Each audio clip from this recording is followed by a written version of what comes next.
Welcome back to Scrap Cooking. Harriet Clooney, I'm your chef. This is the Urban Element Kitchen, and Scrap Cooking is a show where we're gonna help you reduce your waste from your kitchen scraps and save a little bit of money and make some cool stuff. So today's episode, we're gonna make a cranberry chutney as the holidays are just around the corner, and this particular chutney is better to make a couple weeks in advance because the longer it sits in the fridge, the more the flavors develop. So let's get started.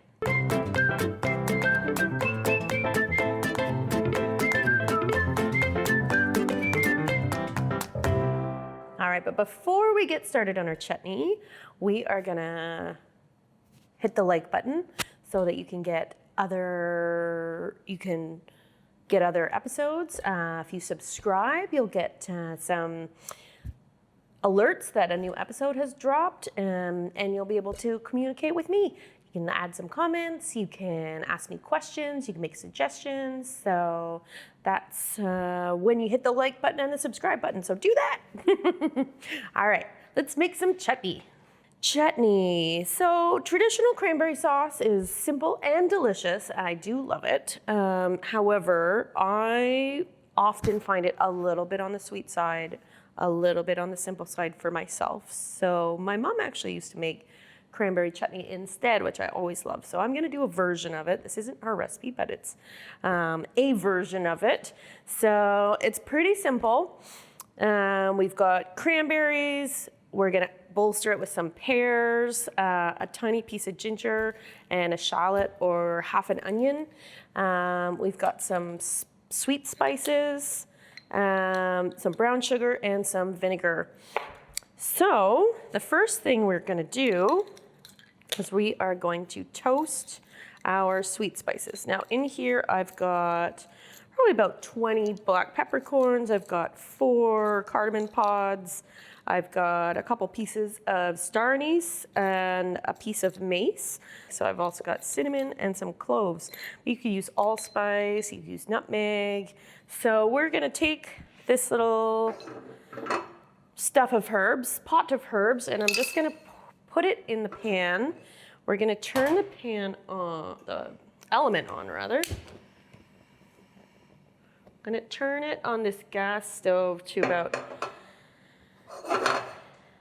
medium, just past medium. If you're on an electric stove, I recommend maybe on medium. And then we're just gonna kind of keep moving it around maybe every 30 seconds or so. But while that's going, we're gonna cut up our shallot and our pears.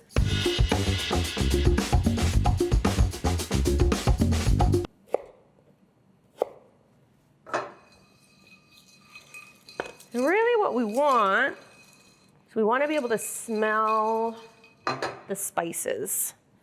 So they're going to release their oils, which then in turn release the smell that we associate with the spices. And then it really helps them when you infuse it into the chutney itself. The flavors come through a lot more because they're just sort of ready to give you their flavor. So we're almost there. It smells so good. It smells like chai tea. Pretty much all the flavors there except for the pepper. All right, so I'm gonna put this shallot in this little bowl. Now we're gonna cut up our little piece of ginger. You don't need a lot of ginger, and if you're not a big ginger fan, you can omit it. You don't need to put it in there.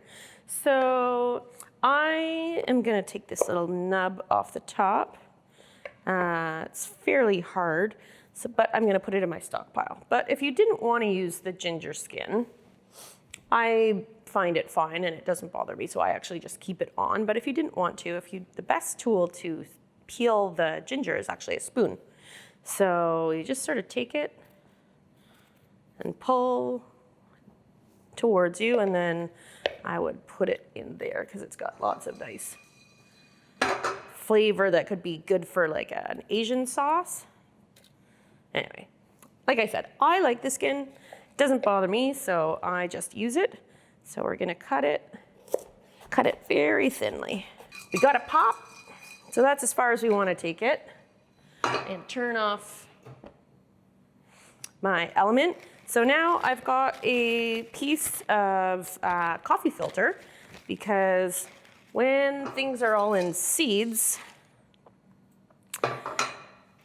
putting them in your chutney is fine, but when you're eating it, you might get a piece of the cardamom, you might get a piece of the star anise or the mace, and it doesn't bother me personally, but if it's not always to everybody's cup of tea. So this way, we're gonna basically make a little tea bag. There, we've got a little infusion package. So we've got our ginger, put it in there. Now we've got our pears.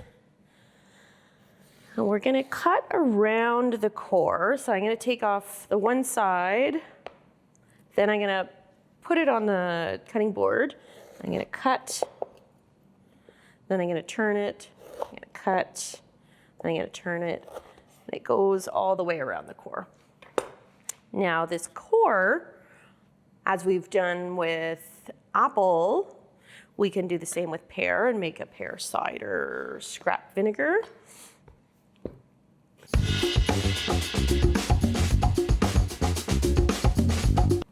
So we're gonna add these to our cranberries. Okay, so now I've got 1 cup of sugar to about 2.5 cups of pear and cranberries. We're going to add the sugar into the pot. You can use white sugar. I prefer brown sugar myself, but whatever you have at home works. And we're gonna turn this on. And this, working with sugar is one of those things where you just don't wanna go anywhere. Gonna add just a couple tablespoons of water just to get it going, because we're gonna caramelize our sugar a little bit, and that's gonna give us a little bit more complexity. You don't need to. If you don't have time or you're a bit wary of working with sugar, that's okay.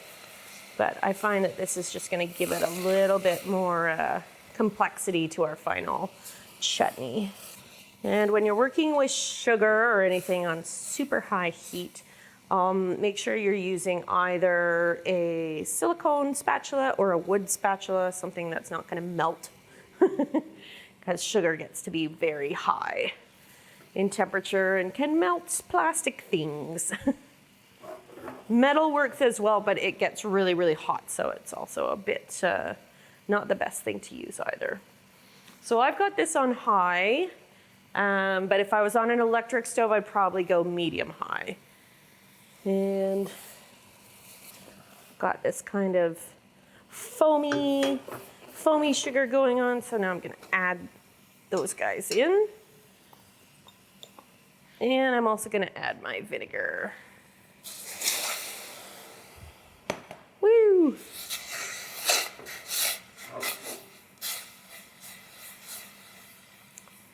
I'm gonna let them cook just a little bit first, maybe for like a minute. And then we're gonna add our cranberries. I am gonna add my little spice bundle though. I'm gonna bring it back up to a boil and have these guys ready. I also got some salt.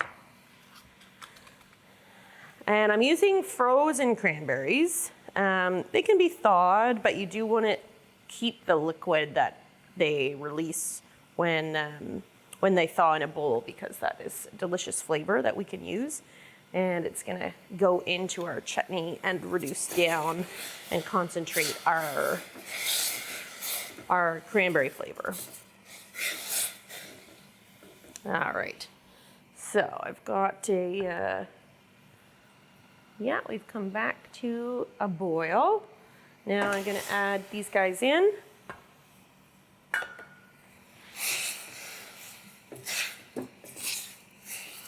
And again, we're gonna bring this up to a boil, and then we're gonna turn it right down and let it simmer. But You want it to be nice and hot to start with. So we've got everything in there. Got our liquid, our sugar mixed with the vinegar. We've got the cranberries and the pear, as well as the ginger and the shallots. And last but not least, our little spice bundle that's going to, just like a tea, infuse into the liquid without leaving behind all the big chunks that you may bite into. So now we're just gonna add 1 big chef pinch of salt, give that a stir, and we're gonna turn it down to low, medium low on this guy. And on an electric stove, probably low. And then you're just gonna let that go. It's gonna the cranberries will thaw. They're gonna release some of their liquid. And then, so you'll get a little bit more water in it, and then you want it to reduce down till it's thick. And then we will take a look at it then, and then cool it down, and then tomorrow we check the seasoning. All right, so that can probably go for like an hour, 2 hours, depends on how in a rush you are and how hot your stove is. If you wanted to do it really fast, you can. You just can't really leave because you don't want it to burn the bottom because you're just reducing it. But I like doing it kind of nice and low and slow. We get the infusion of the spices a bit better. They come out sort of the longer and not as boily. So we're going to turn it up a little bit. So I'm gonna put it on medium because we do want it to kind of simmer. So yeah, so we'll check it in half an hour and then an hour and go from there and just see where we're at. All right, we'll check back with you in half an hour.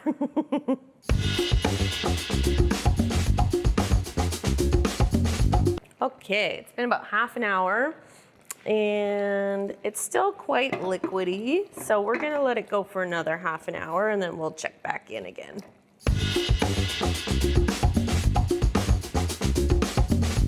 All right, here we are at the hour mark. I've got some liquid still in there, which is what I want. I don't want there to be no liquid because I'd like it to have a little bit of sauce-like to it.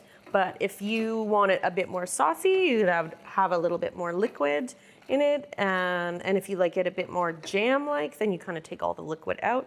I like it somewhere in the middle so that it'll kind of hold in a spoonful. It's also going to thicken as it cools because of the sugar in there and all the fruit that disappeared. So we're going to put it in this bowl. Smells good though. And we're going to remove our spice packet, but we're going to squish it against the side so it lets go of all of the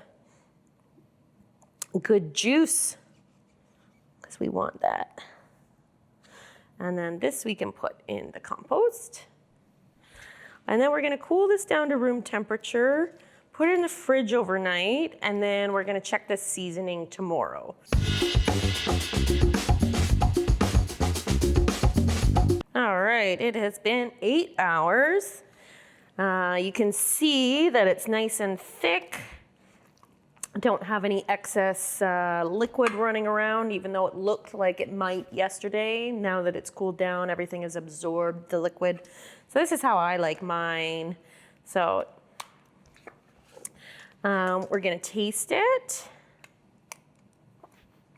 That's really good. It's gonna be so nice with turkey or potatoes, gravy. It'd be really nice with roasted vegetables. Good on your turkey sandwich next day. Oh yeah, that's delicious. It's got lots more complexity than your traditional sauce.